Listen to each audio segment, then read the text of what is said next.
Hello and welcome to Dissident Canada. My name is Tyler. And today I'm going to talk once again the ugly truth about deficits and specifically, government deficits. Like if you run yourself a deficit, it's completely different.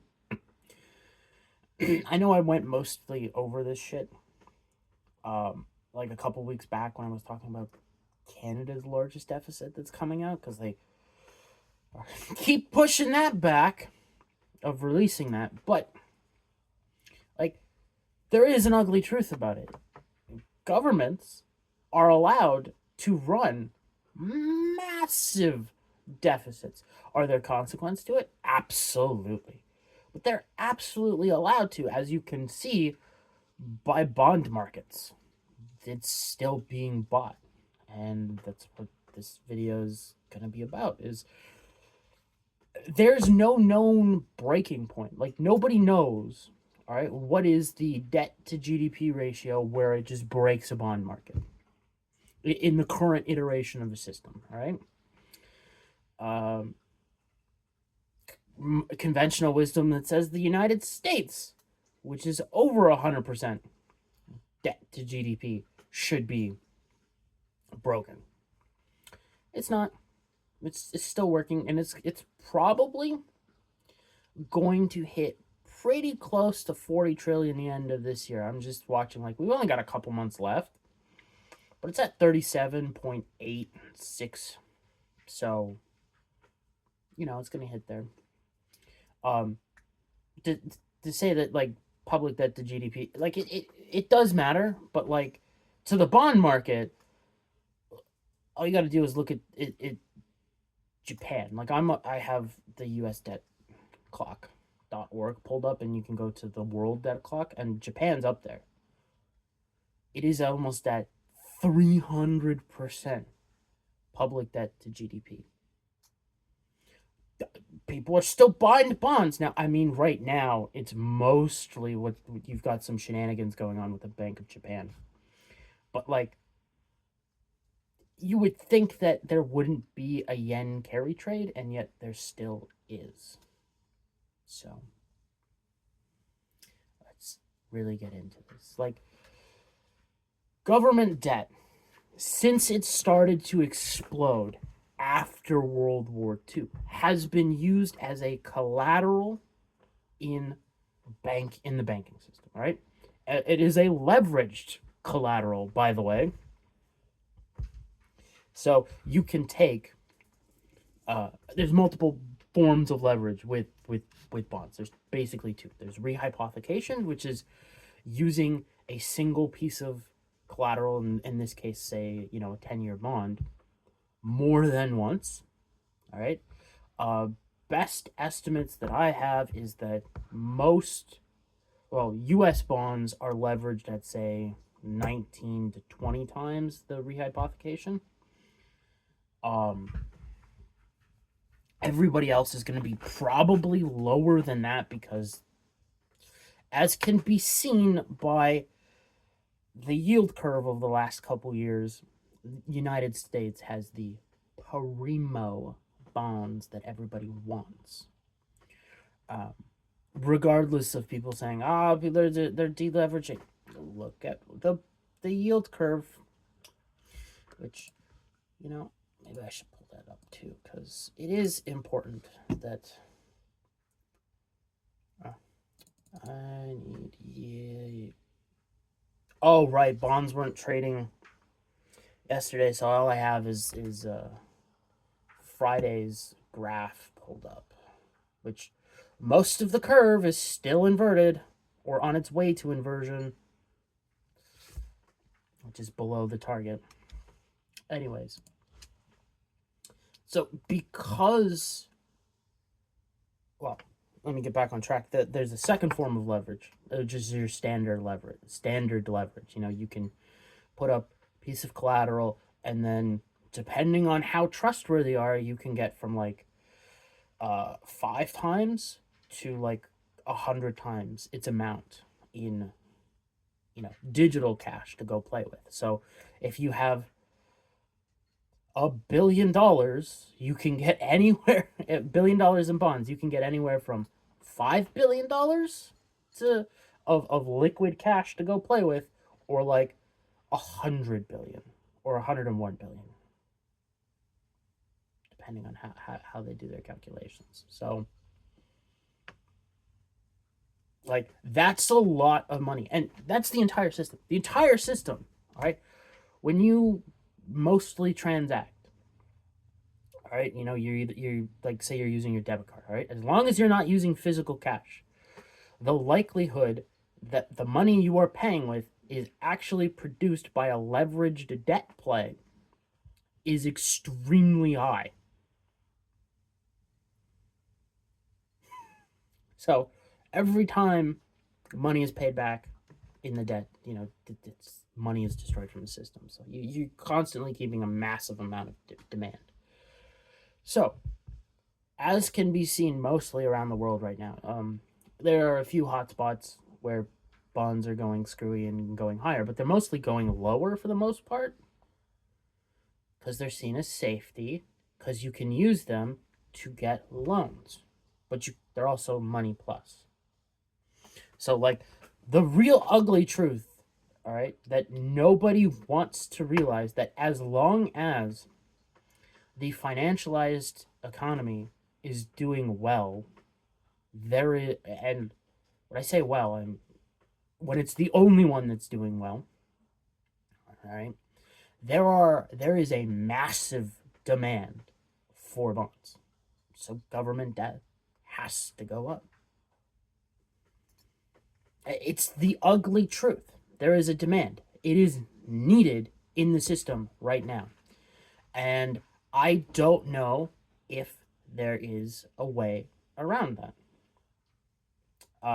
The gold bugs out there might say, hey, what about using gold? And it's like, yeah, you could use gold as collateral, and it is used. It's just, it's slow.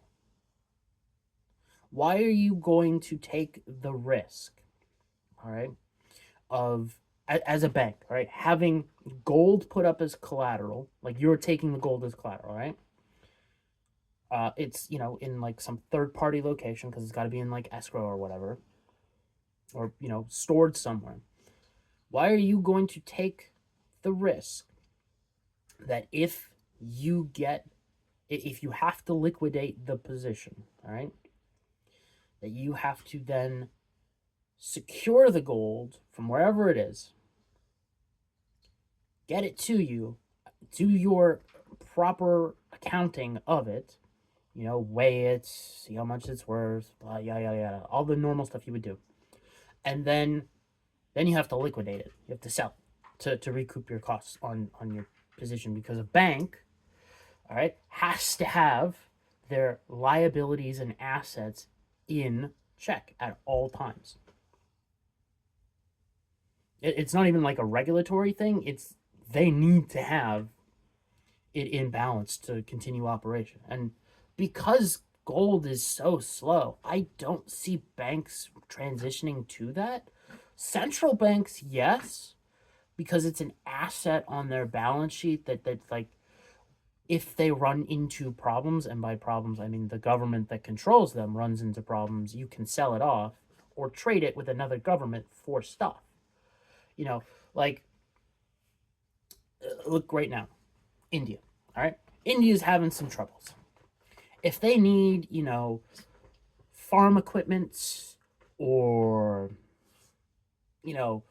grain because they have a bad harvest or something like that, they can go to the Russians or the Chinese. Yeah, they could go to the Chinese, even though the Chinese are probably going to have a shortfall. So they're going to sell, they'll export more than they should. But anyways, they could go to, or any nation really, and the government can do a swap of gold for things. All right. When you look at the private sector, it's very iffy if you'll actually ever be able to do that. Like, say India right now is a little concerned about what's going on between the Taliban and the Pakistani government. All right. And they want to buy, or acquire more weapons, all right, just to deal with, that they have an uneasy ceasefire going on with the Pakistanis right now.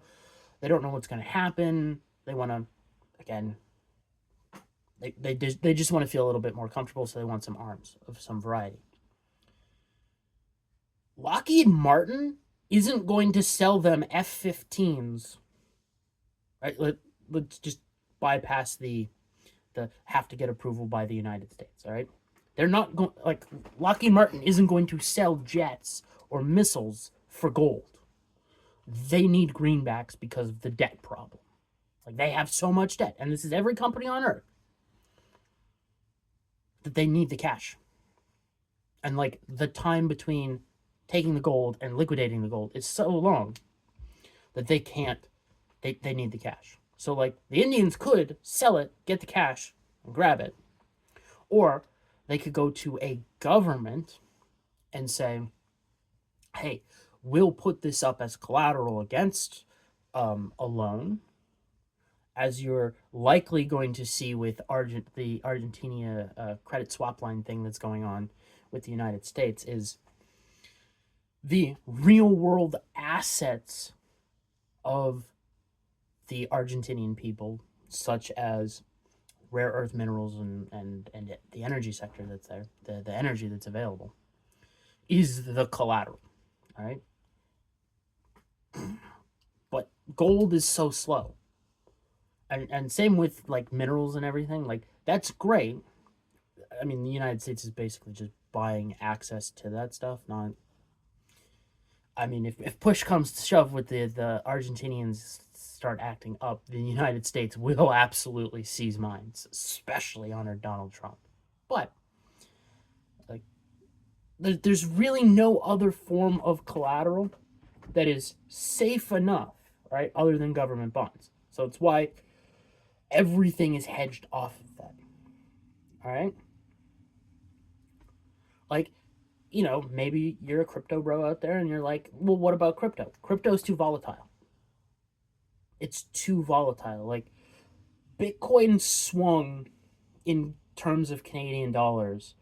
I think we're now back at somewhere around $14,000 a Bitcoin off of a tweet on Friday.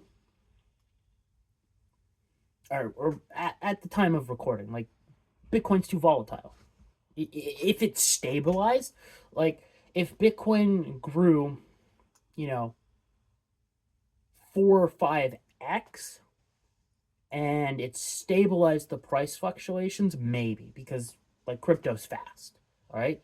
Like, Bitcoin transactions are settled, like, somewhere between, 5 minutes and a half hour. Like, that's relatively fast compared to everything else. Because just to give you a little banking details, just because, say you're Canadian and you do Interact transfers, they're really fast. It takes like a couple of minutes to move money, all right, safely and relatively securely. The money doesn't finish changing hands until the end of the freaking day when banks net out. Bitcoin doesn't do that. The transaction is settled there. And even when they net out, it can still take a while to settle the debt. Like, it's just, it's invoicing. Just, if you work in the invoicing department of your company, you understand, right? That, like, money takes a while to move. The other half of this equation, about the ugly truth about that, like, it's not just needed, right? If you take it away, like, if you were to say, somehow Maxime Bernier and the PPC won the next Canadian election, whenever that is, all right? They come out and they're like, oh, we've got all this great stuff, and we found a way to pay down the debt, which they have. It's in their, it's on their, goddamn, the website, when their about page, it's like, here's our actual step of how we pay down the debt. This is legitimately how we think we can do it, all right? So not only is that political suicide for most politicians, because you're telling the government to operate within its revenue stream, so you're going to have to make cuts. All right. Uh, Even if, let's say, you do it correctly and you do a say 25, 30-year drawdown of the debt, and you're slowly backing off the deficit and then paying down the debt as well. All right. Well, the people are going to lose services. They are going to blame someone for that. They will blame the party in power, and the other parties will use that to gain political power. All right. Not only that, you are now taking away from the banking system, even if it's just the domestic banking system, and we're not going to take a look at, there are foreign holders of government debt because they have exposure to that country, and like think of it in the banking context. Like if you have a loan going out, all right, in say Canadian dollars, and you're not a Canadian bank, all right, you can't just, I mean, you could, but you're not going to just issue Canadian dollars because it's weird. Like, should you have a shortfall and you need to pay back whatever, you need to cover yourself. You want an asset in Canadian dollars that's really not going to lose that much of value over time, so you buy a bond. All right? It's what happens.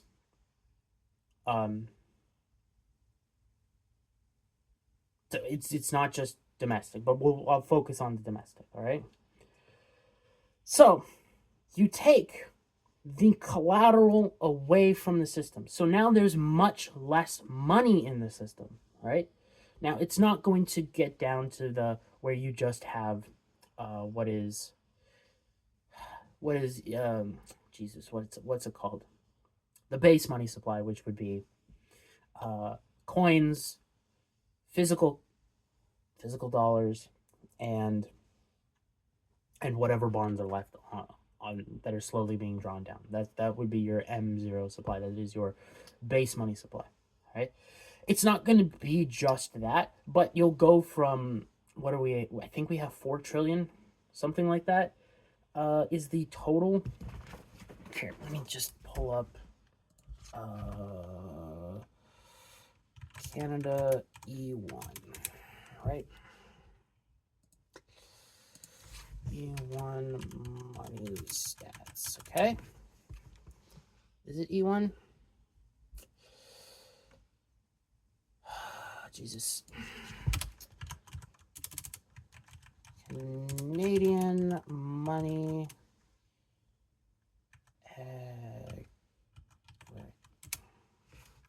Oh, it was here. Aggregates. There it is.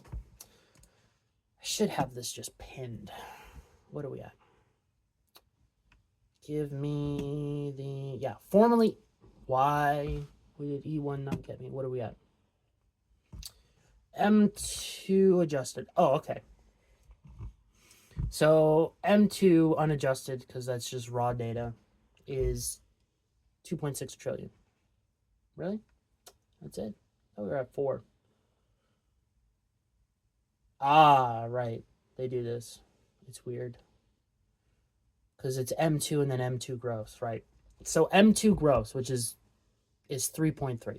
So you go from, or, okay, this is where I was getting it from. It's M2 plus plus is almost $5 trillion, all right, in money in Canada, right?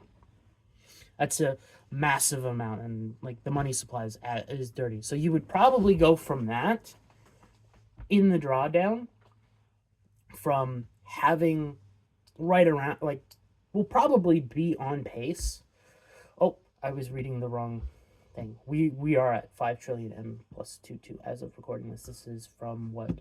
Oh, we're over that. This is from 2 or 3 months ago. So yes, we are well over 5 trillion on M2 plus plus.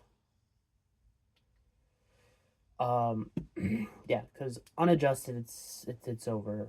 Yeah, so we might hit by the end of the year, 5.1 trillion in M2 plus plus, which is as broad money gets in the money counts in Canada. So what that means is over time that's going to go down, which means there's less money in the system. Pretty simple to understand. What that means though is there is going to be less and less cash floating around to pay for things. So, will you have a spike in the value of the dollar? Probably. And it'll probably be sustained spike, all right? Because as debt gets paid off, because like it's going to, because you're drawing everything down, so debt's going to be paid off, both public and private. So what happens is there's less money flowing around, but the demand for the money is going to be relatively the same, and there's always more demand for money than there is, because that's how debt works. There's always an interest. So money's going to slow down to like a crawl. You see this happening relatively right now. There's not going to be money from banks for construction projects. There's not going to be money for banks for the expansion of businesses, even if it's as simple as, hey, I need, a few $1,000,000 just to buy computers to set up this new business that I'm doing. You're not even building a new building or whatever. You're just buying new stuff. Like, it's not there. Like, the economy will grind to a halt. Your compensation as a worker will go down. You will be paid less. People will lose jobs. Like, this is the ugly truth nobody talks about and doesn't really think about when they bring up, hey, let's deal with the deficit. All right? Now, when you look from the voter perspective, the deficit doesn't freaking matter. All right? You may see conservatives right now saying, the deficit matters. Okay? Where were they several months ago when Pierre was running for office for 4 p.m., all right, in that election, not the, hey, I lost my election, please give me a seat election, and he was saying, I'm going to do this and this and this and this and this, and it's like, cool, you said you wanted to have, like, a relatively good budget. How are you going to service the debt, okay? Not draw down government workers, not cut services, and still spend more money. Like, politicians always lie. Don't get me wrong. But, like, the conservatives didn't put that together to be like, oh, he's going to expand the debt too. And here's the thing that people really aren't thinking with the budget that's about to be released, I think in like next month. I think it's a little bit, like, it's about a month away. It's like November 10th or something like that. It's probably going to be big. Like, they're already quoting $100 billion deficit. It could be higher. If it's not higher this year than the projected forecast of, or what's right out now of floating 100 billion, next year could be as high, or the next budget could be as high as 150, if not higher. Why? What happened 5 years ago? Oh, right, COVID. The debt massively exploded, and they kicked it down the road with, 5, 7, 10-year plus bonds. Those are going to have to start being fully paid back, not just the cheap coupon payments that happen, yearly. It's now, hey, there was, I can't remember what the deficit was, but, let's just say an easy number of 10%, of $10 billion, all right? That's, let's say, got to be refinanced by the end of this year, or that needs to be paid back. And basically, it's a refinancing thing of, hey, you know, it's, I forget what the bond rates are, but it's probably 10 billion plus, say, 3% at the 10 year, for 10 years, because they're gonna kick the 5 year to the 10 year. Like that's how things go when you refi it. You try to kick it down the road as far as you can, for the most part, unless you're doing some liquidity shenanigans that are happening in the United States, where you're keeping everything as much the short term as possible, trying to possibly in uninvert the yield curve. It's not really going to work, but also the supply is needed at the front end of the curve. Anyways, so you try to kick that stuff as far down the road as possible, so it's someone else's problem. Well, the Liberals are still in power, and they have to start refinancing the 5 year. Now, it's not so bad as of now. Like, if you're kicking the 5 year to the 10 year, I think everything is on the Canadian yield curve is still below. Oh no, nope. I thought, I guess our curve spiked a little bit. Yeah, I wasn't paying attention. So it's like 3.8% that you have to refinance it at for the 10 year. And I'm just assuming that, like, long term, it's higher. It's 3.68 relative. Again, I'm looking at old data. I haven't looked at the moment. I don't really feel like searching for that at the moment. It's not that important. But, like, there's a serious issue of, probably because of supply. Well, not just supply, but there is the problem of supply. Canadian debt not being really wanted, because why would you want Canadian dollars when you can buy American dollars? Now the banks will buy it, obviously. They need it. Canadian banks need that to offset their Canadian dollar funding shenanigans. But you'll likely see spikes, and it will. The Canadian media won't call it a sovereign debt crisis because they have no balls, but you'll probably have a sovereign debt crisis. My mind hasn't been changed on that. Like, there's likely a sovereign debt crisis. I may push it out as far as 5 years from now.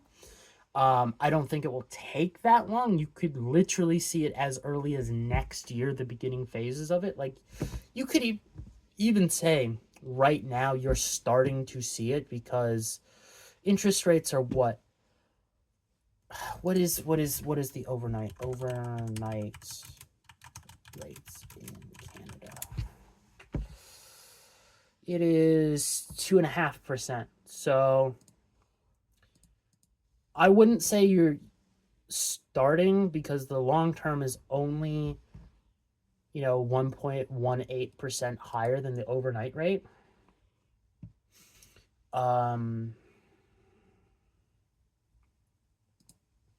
And the 2 year is slightly below that. If the 2 year were to move to where the long-term rates are now, and the long-term rates were to spike, say, 3 or 4% higher than they are now, you could say, yes, that is definitely in the range of a sovereign debt crisis.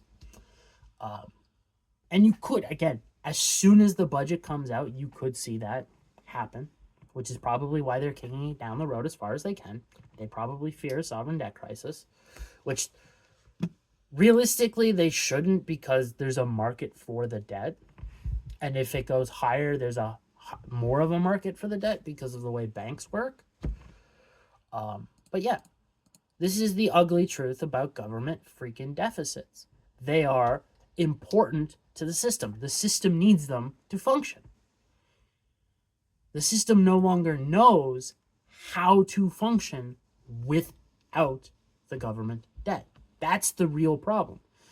Nobody knows, hey, what do we use instead of government debt as collateral when we make these loans to each other? Specifically, it's to each other. It's the banking system, because there's zero trust in the banking system, because everybody knows everybody's levered up, whether it's reflected on their balance sheet or not, because, hey, it's a global banking system. Most of that stuff is offshored into regions where there is no regulations. So yeah. Anyways, tomorrow I will probably once again, done it a few times, talk about the housing problem and what's really going on. It is a banking problem. It's not so much an immigration problem, and I will justify that in the next video.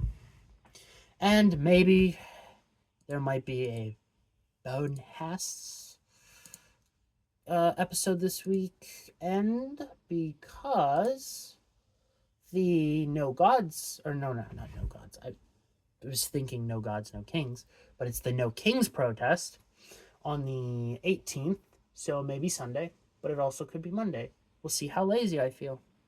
Probably very lazy, but there's a possibility. Yeah, so that's basically what I've got planned so far on the horizon. Until then, have a good day.